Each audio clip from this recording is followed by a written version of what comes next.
Houseboat Horror take 5080. I am having a horrible time doing this video today. I was supposed to do this last week, didn't do it. I almost feel like not doing it today, but if I don't do it, I like never making videos again. So here we go. Houseboat Horror is an Australian slasher film from 1989. The story is basically a rock band and their crew are travelling to Lake Infinity to film a music video for their song called Young and Groovy. I'm not going to sing this song for you today. I know I normally sing in my movie reviews for some reason, but this song is fucking terrible. And I've heard it enough. It's played several times during this movie, which makes it even worse. And I've watched this movie twice now in the space of a week. Mainly because I watched it last Monday, and I was supposed to do this movie review last Tuesday, and then I've had to watch it again, so it was fresh in my mind. Anyway, so Lake Infinity is where they decide to shoot their music video, and Lake Infinity has a horrible history and a lot of death. So as soon as they get there, and I think maybe actually a little bit before they get there, people start getting killed off, and I didn't really care. Like, it's one of those movies where I don't care that the people are getting killed off, because majority of the people in this film are just a bunch of annoying fuckwits with mullets. So during the movie, you see like newspaper clippings, and it sort of hints as to who the killer is and why they're doing what they're doing. The first thing I thought of when I was watching this movie was Friday the 13th. This film is heavily influenced by Friday the 13th. A few things that are Friday the 13th, the way the movie starts, the way the movie ends, there's a dream sequence, there's some music played during the film that's very similar to Friday the 13th. There's a few deaths that are taken from Friday the 13th, like throat slitting, which I know is pretty common, but it's just the way that you see it happen, which is the same, and someone gets stabbed through a bed, but it wasn't as cool as what happened to Kevin Bacon. Yeah, the other little things in this movie, it's 1989, so it's too close to the 90s. So there's terrible everything. There's terrible fashion and there's terrible hair. And you know, I like guys with long hair, but in this film it was just like mullety bullshit. It was just horrible. If you've never really seen Australian films before, there's a lot of fucking language, really just bad language in this movie. Which is what I found hilarious about this film, but I think maybe you have to be Australian to find this funny, otherwise you're not going to get it.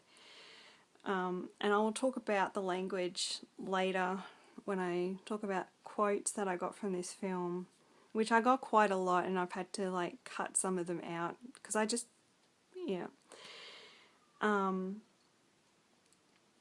Yeah, there's two really cool deaths in this movie, and the first one is when a guy gets his head split in half, and the second one is the first time I've ever seen someone get killed with a horseshoe. I thought that was pretty cool. You don't see the deaths really in this movie. It sort of happens off screen and then you see them after they've been killed, which is cool. So it's not a real gory film, like there's not really that much blood or anything, and you don't really see anything. Like, this movie is bad, but it's watchable. Like, the acting isn't that terrible. Like, I've seen worse acting. Like, for example, Don't Panic, which I always go back to that movie because it's one of my favourites. The acting in Don't Panic is terrible. The acting in this movie isn't really terrible.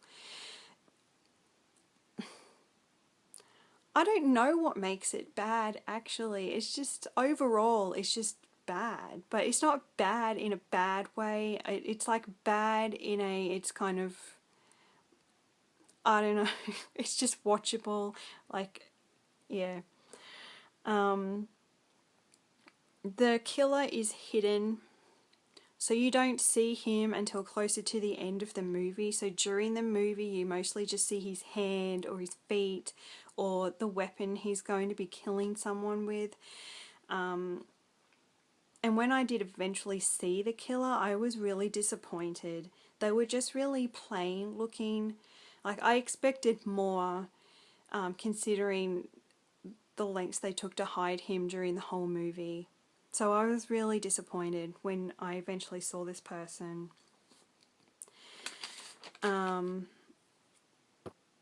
Yeah, so the language. I was going to do a total bogan accent for this video, but then I kind of probably already sound like that anyway. I don't know, I'm not really one of those, I don't use Australian slang, really, but I swear a lot. And I don't think this is Australian slang, but I do say one word now, and I never used to say it, and I blame someone on the internet for this. I'm not going to tell you who they are. I'll say the word and they will probably know who they are. I say oi. And I never used to say that. And the first time it came out of my mouth, I was like devastated because I never use Australian slang. And I try really hard not to sound like a bogan. But yeah, so you're probably not going to find any of these quotes funny if you're not Australian. But I thought the dialogue in this movie was fucking fantastic. So at the start of the movie, there's like an almost car accident, and this guy gets out of his car and he says, "You fucking idiot." And that's pretty much like what people say around here on a regular basis. Like, swearing is just so casual. It's just how it is. There's a scene where someone is chopping a tree with an axe and he says, "I'm just practicing for when we need firewood, you know, for the Barbie." And I don't say Barbie, I say barbecue, but then I rarely say barbecue because I don't really have barbecues. Wakey wakey hands off snakey. I don't know if that's Australian, but that's like,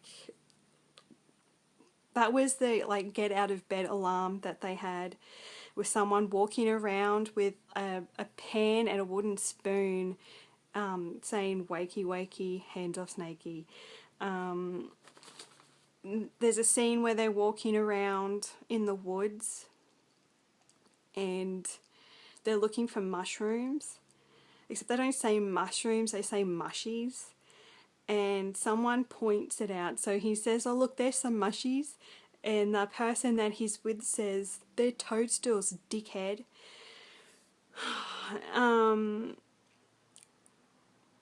What else? I'm leaving the best quote for last, by the way. It's just the greatest quote. Maybe I'll just skip the other quotes that I have here because I just don't want this to be a long video. The greatest quote in this movie. The director is standing next to his car and he's just talking to people. And this man on the houseboat is watching him. And he says, "Oh, that's the director. What's his name? Grant Evans. Wanking as usual." And I have never in my life heard anyone refer to someone like not wanking as wanking. I felt that, I spat out my drink and I went back over that scene like so many times because it was like, that's like my favourite thing in the whole movie is that quote. I thought it was brilliant. So, and they just say fuck a lot. And just for no, that's just how they speak, you know. And yeah. So, I don't know. I won't recommend this movie really unless you're Australian. If you're not Australian, I don't think if you're going to get it or not, really. And you might as well just watch Friday the 13th, to be honest. Like, this movie didn't really need to exist. it was bad. This is a bad movie, but it's watchable. It's very watchable. Maybe just once, not multiple times like I did. Yeah. So that's it. That's Houseboat Horror. This is my rushed, quick review of the movie. I hate this whole video, but I'm posting it just to get it out of the way because I've put this off for too long. And there it is.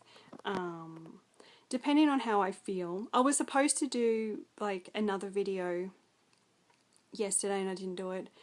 So you might see another video that isn't a movie review. I'll try and do another movie review next week. I just have to pick which movie I'm going to do. I was requested some, so I should probably do some of those. This wasn't really a request, but this was a movie that was mentioned to me on Facebook, and I've done it. So, yep. That's it. Houseboat Horror. You might as well just watch Friday the 13th. See ya.